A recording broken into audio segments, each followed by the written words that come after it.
Labour has doubled government spending from £300 billion a year to £600 billion a year. That's £18,000 a second.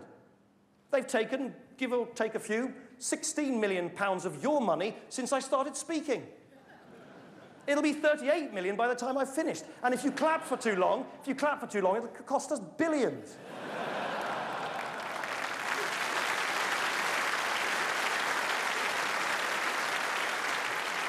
Does anyone in this room believe every single pound is spent well? I don't. And I think it's liberal to be sceptical. Sceptical that central, controlling government gets things right. It's the Labour Party that believes every pound spent by government is better than a pound spent by you or me. We don't. We believe ministers should spend money as carefully as if they borrowed it from a friend. We believe that tax is a means to an end and government should not take a penny more than it needs. We believe returning money to people who need it is fair, is liberal, and is right.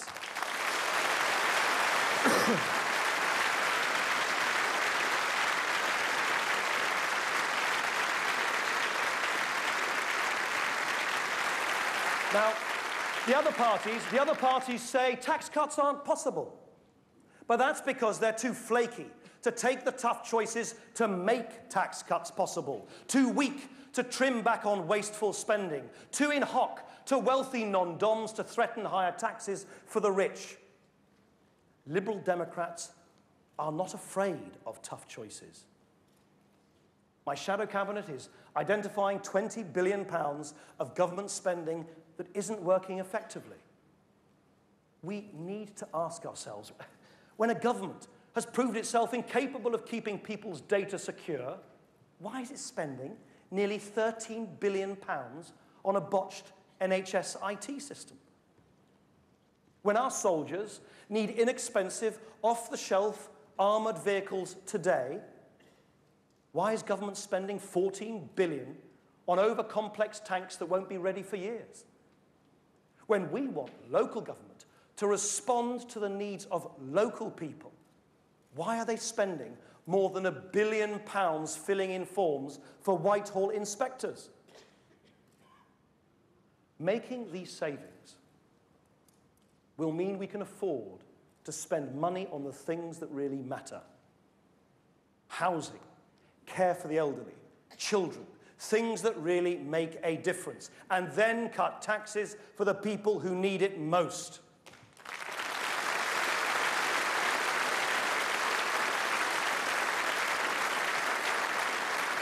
Now, I know that with this approach, streamlined spending and targeted tax cuts, we can get our economy going again. But I don't want to reignite the old one. I want us to be the first country in the world to move to a new economy, a green economy.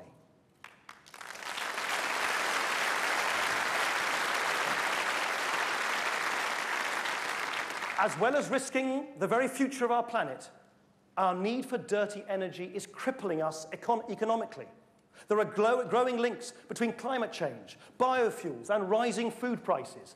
And inflation is fueled by fuel. One way or another, together we are going to have to use less energy and much less dirty energy. It's the only way. It's the only way. It's the only way to stop the growing threat of disastrous climate change. There must be no third runway at Heathrow, no expansion of Stansted.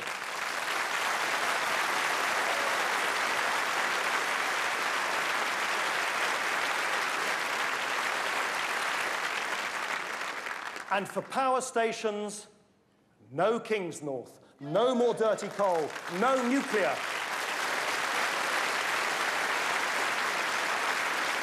I want to see public transport expanded, with investment funded through charges on road haulage. I want to see homes and businesses become energy efficient, saving money in the process. And I want a huge expansion of renewable energy, meeting and exceeding the commitments Labour has given up on. If we make that change now, Britain will lead the world on green technology, driving growth through green-collar jobs, achieving energy independence within the European Union. Independence, because our position on the international stage is weakened by the West's desperate hunger for fuel. We cower in the shadow of countries we want to stand up to because we're afraid they might turn off our lights. Just look at where we stand with Russia. And in the Middle East, dependence on fossil fuels undermines the fight for human rights. It halts the onward march of democracy. It's got to end. Instead of basing foreign policy on the principle of who's got the fuel, we need to base it on the principles of justice, on our British values, freedom, democracy, and human rights.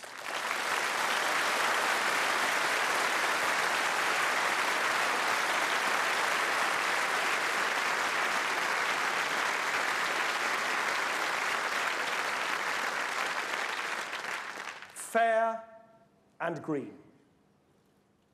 This is the new economy we will build. But we need a new kind of government to go with it. To put Britain on the right track for the future, we need to make government people-sized, people-shaped. I was talking to a father recently about how hard it is to find affordable childcare in the school holidays. And he said, why can't we have extra child benefit in those holiday months when we need it the most? And I was talking to a pensioner too, who said, I prefer to get my winter heating allowance in March, when I have to pay for my winter fuel, not in December, when the money just disappears in the Christmas shopping bills. Isn't it blindingly obvious once you think about it? Benefits should be shaped around the needs of people and families, not bureaucrats. And under the Liberal Democrats, they will be. Our health service needs to be people-shaped too. I want patients to have far more control over the care they get. So people with long-term conditions get to be part of designing the care they need, choosing what suits them, and making it work. For mental health patients, for pensioners in need of care, for people with disabilities, it works. A couple of weeks ago, in Sheffield, I met a wonderful woman called Katrina. She's got 3 disabled sons. The oldest is Jonathan, a charming, warm-hearted young man of 19. He can't walk or talk clearly or feed himself alone. He's had a breathing tube in his neck since he was a toddler. And under a scheme the new Liberal Democrat Council in Sheffield is extending, Jonathan's just got his own individual budget and care plan. Now he's doing work with a local charity, attending a music group. He has his own personal assistant. A child whose potential seemed so limited, finally as a young man, engaged in life in a way he and his mother never thought possible. And Katrina told me, with the biggest smile I've ever seen, she said, we've gone from having nothing to having everything.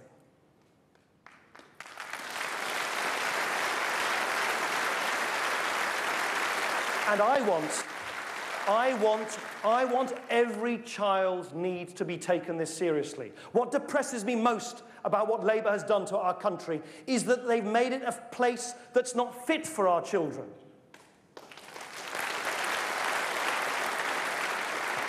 Children are quite simply inspirational. Miriam and I can't wait to be parents again. I love the way children see the world.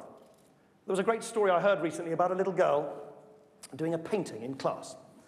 The teacher comes over and says, "What are you painting?" And the girl says, "God."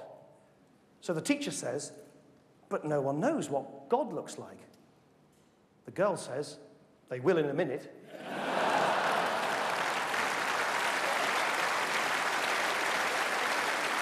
You see, children just don't see barriers. When you're a child, everything is possible. So how can you not feel angry when you see what has been done to that hope, that innocence? 1 in 3 children growing up in poverty. A million children in cramped and unsafe homes where they don't even have the space to play. More children in